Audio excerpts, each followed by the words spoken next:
رات گہری ہو چکی تھی، مدینہ محاصرے میں تھا اور ہر دل آزمائش میں تھا۔ آنکھیں پتھرا گئیں، دل حلق تک آ گئے۔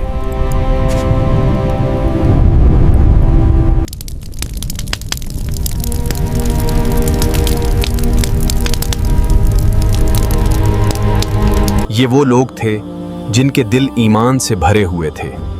دشمن سامنے تھا مگر یقین اللہ پر تھا۔ یہ لمحے آسان نہ تھے۔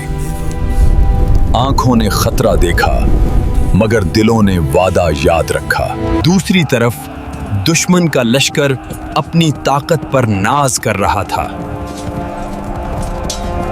پھر اللہ کی مدد آئی، ایسی مدد جس کا دشمن نے تصور بھی نہ کیا تھا۔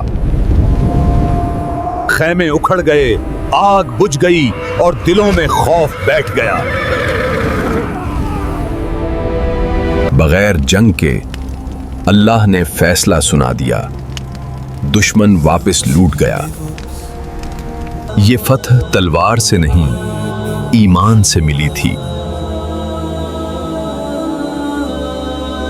مگر آزمائش ابھی مکمل نہ ہوئی تھی، اگلا باب باقی تھا۔